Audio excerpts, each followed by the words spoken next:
It's Charity. I'm from the Head and the Hearts, and we're a band from Seattle, Washington, in the States. It's our first major tour. Yeah, we did a few dates in Berlin and London. We opened a couple shows with the Walkman, and we did a couple shows of our own, and this was back in January. So,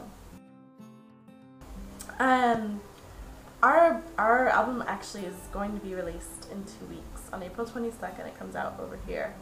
Yeah, it's our first album. We've only been together for about 1.5 years, so you know, everything's new and exciting. It's cool to finally play in Dublin, in Ireland, because we all met at this open mic at an Irish pub in Seattle called the Connaburn, and we, you know, frequented, like, that's kind of like our home. It's our meeting place, and like we've made friends with, you know, all the bartenders and the owner, and like the owner like sent all his family out to our show. Like I was kind of on this like fast from all of the music. I listened to a lot of Celtic music when I was younger, and you know, maybe that's an indirect influence just because I'm part of the band. But yeah, we'll have to listen to some more Irish music. Actually, I think we bought some, and actually Chris, our bass player, just bought an Irish tin whistle at the music store today. So we might incorporate that. Who knows, on the next album. But yeah, it's interesting.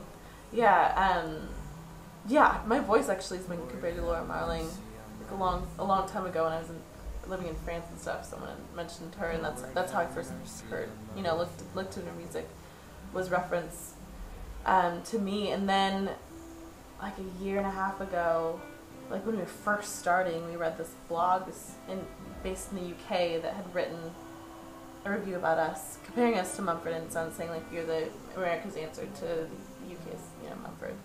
And so it was just funny, like we did get these early comparisons, you know, and like that's when we, you know, started listening to them. But we had created, you know, our own kind of creative, you know, genre or music, you know, dynamic-wise before, you know, like Mumford, you know, was on the scene, or, you know, it's just like, it's weird that it's kind of, everything's kind of like all these other bands, you know, whether it's Fleet Foxes or the Low Anthem or, you know, Mumford. I think, you know, we are kind of paralleling this kind of neo-folk movement, but I think it's less more of a genre, like less of an acoustic thing, you know, like genre, like relating to that, and more of like, we just want to play, like our live shows, we want to be genuine and soulful in our performance.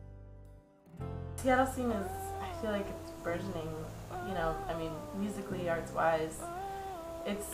We definitely feel like we are part of a community, and we've had support. I mean, we had so much support from like us, you know, constantly playing at the open mic at Connaburn. There's kind of like this just built-in community, and people would come week after week, Sunday night after Sunday night, and come to watch people play their music. And before we even were officially the Head and the Heart, we were playing our music, and we were writing, you know, performing tunes as we were writing them in a way. And from the beginning, you know, I think that, you know, we had that kind of support, the audience and those friends and musicians that we would exchange with, and that's carried over like through today.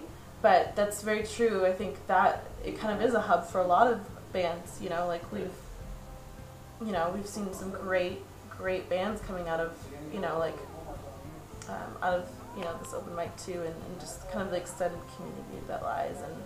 And yeah, I think it's thriving, and it's kind of past, it's emerged past this kind of grunge hangover that was, you know, made popular with Nirvana and such in the, you know, 90s. And I think it's becoming more folk pop, kind of live show oriented music. So yeah, it's cool. No, we've been touring with them, doing their whole kind of like Western European tour the last few weeks, and this is our second to last show with them, and the last one is tomorrow night in London, Queen Elizabeth Hall.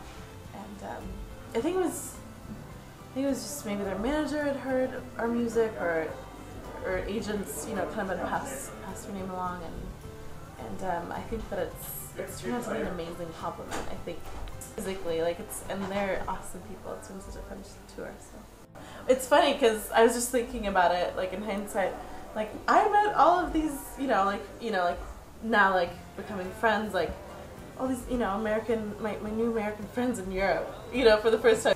It's just kind of a funny concept, but yeah, I didn't know. I felt like it was good. Yeah, it was